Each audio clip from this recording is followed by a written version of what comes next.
just two actors, really, to make this one happen. Emma Thompson and Daryl McCormack come together in Good Luck to You, Leo Grande. Let's talk about it.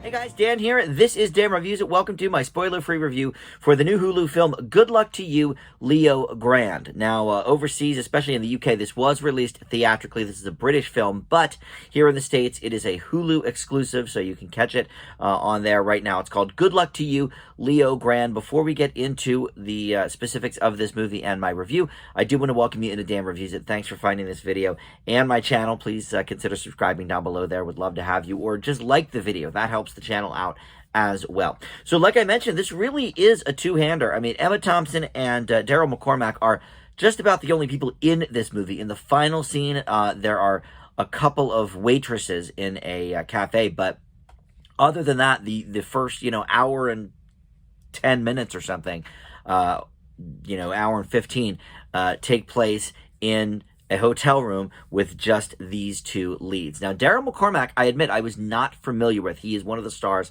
of Peaky Blinders, which I know I got to get on that. So, of course, obviously, in the UK, it makes a little more sense to release this theatrically because that is a huge TV show over there. But Emma Thompson, look, she's done so many things, and her late in life career has been just wonderful to see. She was in the very enjoyable Late Night with Mindy Kaling, and here she stars as Nancy Stokes, who is a widow of a couple of years and has only ever been with her husband in a physical sense. And she hires a young male escort sex worker named Leo Grande. And the two of them sort of, through trials and tribulations, figure out what works, what isn't going to work, how is it going to be for her psychologically, being with just the second man ever and having to pay for it. There's a lot of really interesting conversations in this movie. And that's mostly what this is. Yes, it is a bit comedic in parts, but certainly more in the dramedy vein of things. This is more of a conversation piece, a talk piece, and I love those. One of my favorite movies last year, Mass, I gave it an A+, is literally just four people sitting around a room, except for the very first scene and the very last scene where we're sort of setting the stage, and then the rest of it is just them sitting around.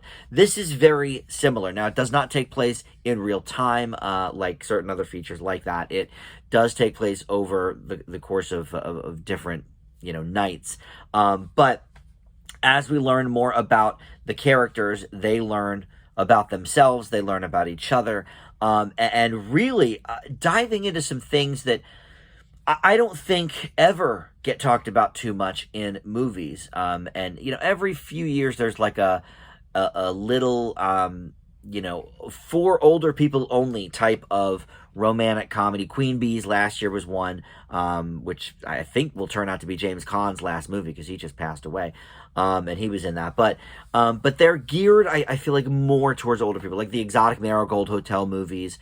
But this, I think, can be enjoyed by everybody because it's not just about old people having sex. It is certainly intergenerational, too, with the young guy. But it's also about a deeper exploration of some of these themes. Body positivity, body image issues, sex in your older age, sex with, for the first time since your husband died. And then on his end of it, we explore a little bit about, the life of a sex worker and sort of the challenges he had to go through with that. And listen, I will say my biggest complaint about the movie probably is that it does sort of give us a sanitized version, I think, of sex work. I'm a big proponent of sex work as real work, but in the UK, maybe they don't have as many hang-ups as we do here in America, but I have to imagine it's still, I think, illegal over there, so I can't imagine it's looked upon positively. She certainly is hiding it from her daughter and from the other people in her life. So I think there's certainly some stigma, and we learn about that a little bit from his perspective and, his family's reaction to it, and she asks him some questions.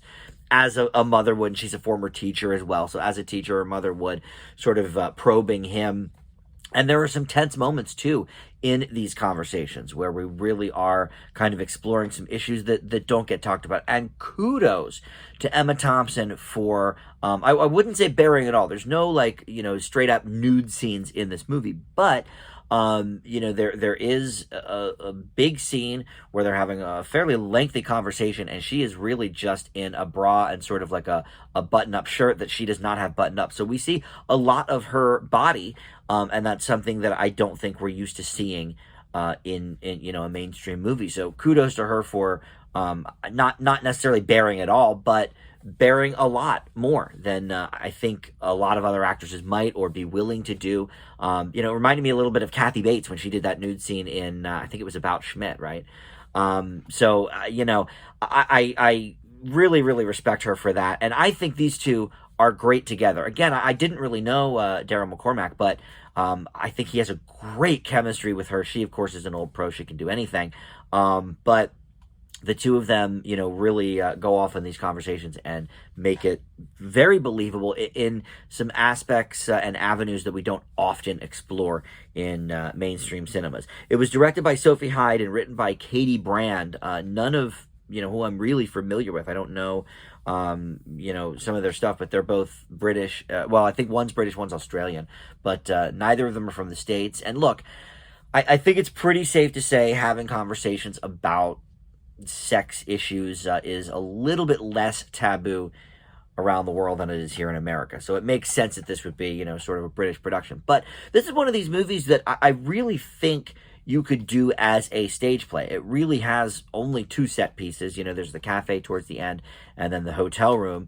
And it has a very, very minimal, amount of actors involved too. So you could certainly do this on a stage, and I think it would be riveting to see some of these scenes in person, but it never necessarily comes off directed like a stage play. Sometimes when we do a stage to screen production, it's fairly obvious that, okay, this is basically just a living, a filmed play, essentially.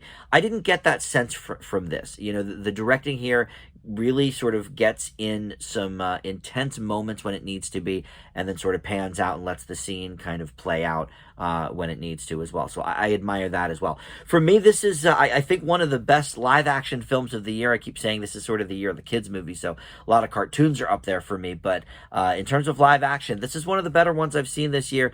Good luck to you, Leo Grande. I'm going to leave it with an A-. Thanks for watching Dan Reviews It, and we'll see you next time. Bye.